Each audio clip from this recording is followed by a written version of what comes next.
There are places in America that don't end up on Google Maps. Places that look harmless in daylight but swallow people whole after dark. And if you ever pass a small black-painted pizza shop on a lonely road, keep driving. Because the people who stop there don't disappear. They're erased. The story starts with a man who never intended to take the night shift. Eddie Morales wasn't the kind of guy who believed in curses, omens, or haunted places. He believed in overdue rent, gas bills, and keeping his job at West Ridge Pizza Stop, a fading local shop on the edge of a barely populated highway in northern Utah. The kind of place truckers stopped at only when everywhere else was closed. He didn't like the night shift, but his manager, Carl, didn't give him a choice. That night, Eddie's car had been acting up, and his back ached from lifting dough trays all afternoon. But something else was off too. The shop was unusually silent. No radios from the back kitchen. No chatter. Even the ovens hummed quieter than usual, like they were trying not to be noticed. He kept glancing at the front window, the one facing the highway. The glass reflected the dim dining area, glowing red from the heat lamps. But beyond that reflection was only darkness. A heavy, suffocating darkness that swallowed the roadside lights whole. At 10:42 p.m., the phone rang. Eddie jumped. Not because the phone ringing was strange, but because it hadn't rung once all evening. Night orders were rare. People in this part of Utah didn't eat late. The cold here cut through everything. Eddie grabbed the phone. West Ridge Pizza Stop. A voice answered. Not a man. Not a woman. Not even human, at least not in tone. Flat. Soft. Almost mechanical. Delivery. Eddie swallowed. Where to? Silence. Then, you know the place. Eddie frowned. Sir, I need an address. Another silence. Longer this time. A whisper of static crawled through the receiver. Then the voice said something that made Eddie's skin crawl. The one you can't see. He froze. Look, if this is a prank. Click. The call disconnected. Eddie stared at the phone like it had just bitten him. For a moment he considered ignoring it. Pretend it never happened. The shop was closing in 40 minutes anyway. But then Carl walked out of the back office. Order just printed, Carl said. Run it. Eddie blinked. What? I didn't put anything in. Carl held up the printed slip. The thermal paper was smudged, like the printer struggled with it. One large pepperoni. No address. Just a note. Drop OFF behind Black Pizza Shop. Eddie's stomach tightened. What Black Pizza Shop? He asked. Carl shrugged. You've lived here your whole life. You should know. Eddie felt his pulse spike. There wasn't any Black Pizza Shop anywhere near West Ridge. None in the whole county. Eddie shook his head. Carl, this doesn't make sense. There's no. Just deliver it, Carl said. I don't want trouble tonight.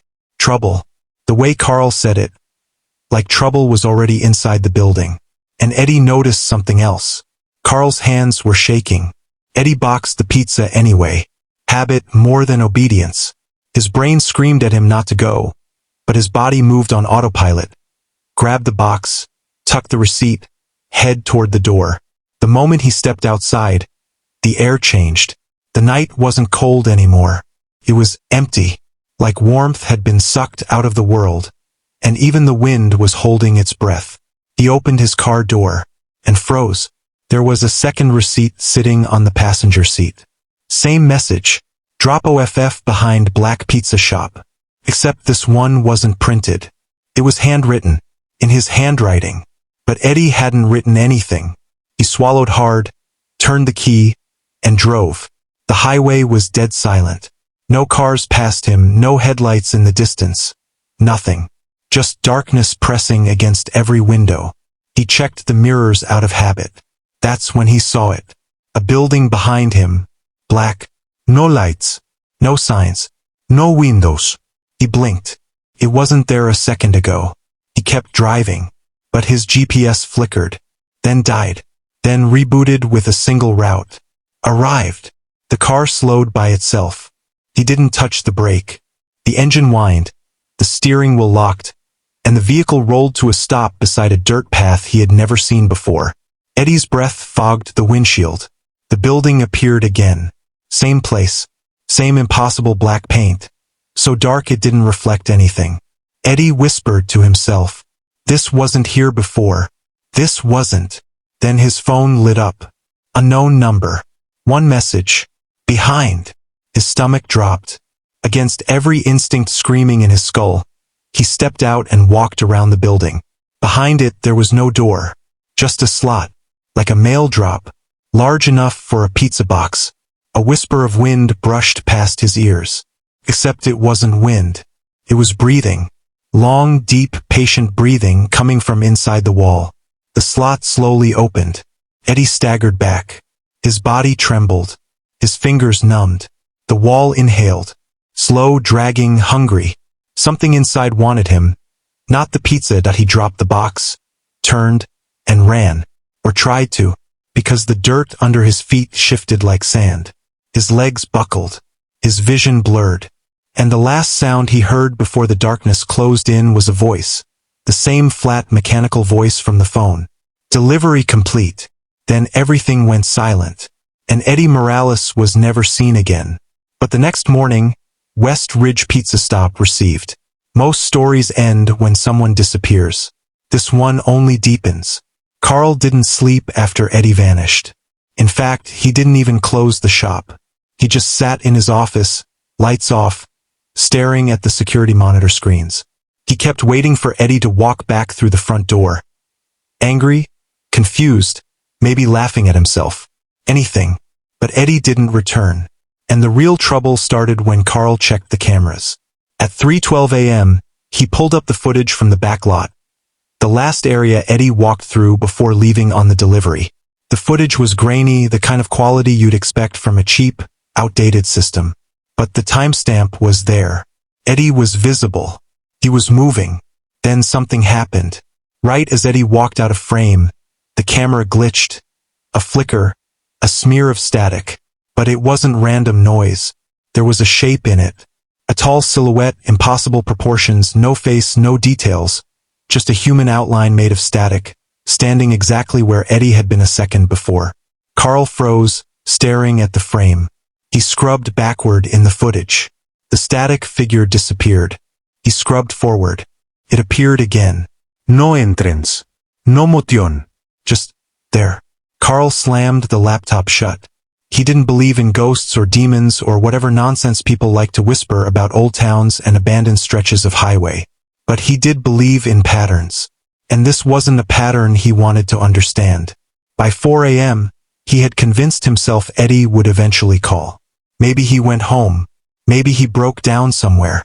Maybe he needed time. Carl needed time too. But time wasn't something this place gave. At 4:17 a.m., the shop phone rang again. The same dead tone. The same suffocating silence. Carl didn't answer. The ringing stopped on its own. He exhaled shakily, rubbing the bridge of his nose, trying to steady himself. Then the ticket printer chirped. Carl snapped his head toward it. The printer slowly spit out a new receipt. He stood up, hesitating before touching the paper. Finally, he pulled it free. The words made his chest tighten. Delivery pending. Assigned to Carl. Drop OFF behind Black Pizza Shop. His blood ran cold. He tried tearing the slip, but the thermal paper didn't rip. It didn't even crease. He threw it in the trash, but the printed words glowed faintly through the mesh bin. The world around him shifted subtly. A faint humming echoed in the walls.